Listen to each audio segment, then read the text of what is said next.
Donald Trump has revealed who will take over as his new security advisor. The man being appointed is former UN Ambassador John Bolton, who's known for his strong stance on North Korea and Iran. The appointment was made in typical Trump style on Twitter. The US president also made use of the social media platform earlier this month when he fired his Secretary of State, Rex Tillerson.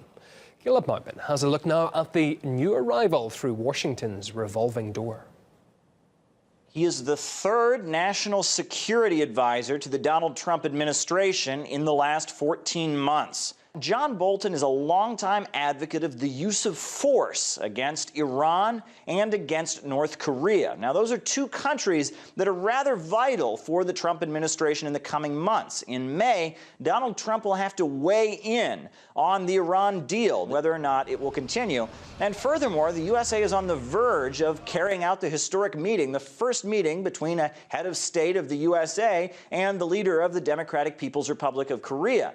So at this point, a lot of questions remain. So the fact that John Bolton has been selected is rather interesting. I think they want to make peace. I think it's time. So it could be a long and unproductive meeting, or it could be a short and unproductive meeting. We hope that these new measures directed at the Iranian dictatorship will compel the government to reevaluate its pursuit of terror at the expense of its people.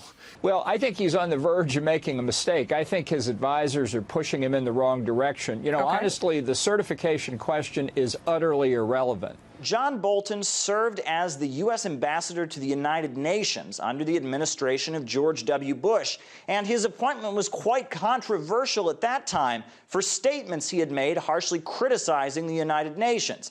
Campaign trail, Donald Trump was quite critical of military interventionism by the United States, saying that he wanted to stop toppling regimes. However, John Bolton is a longtime advocate for military interventions around the world. So big developments on the horizon regarding Iran and North Korea.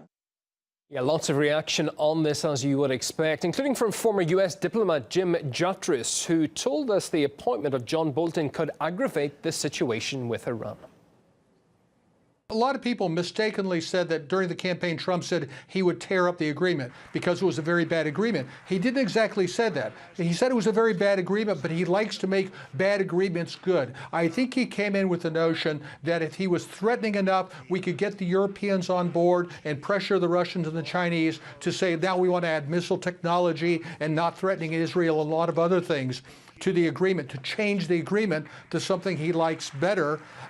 Maybe that's still their game plan. Maybe they think if they have somebody who is sufficiently bellicose, they can scare the Europeans in deciding with the Americans on changing the agreement and not have to pull out of it. But I have no doubt now that regime change is going to be a cardinal, conscious goal of American policy, and failing that, there will be an attempt to do so by military means.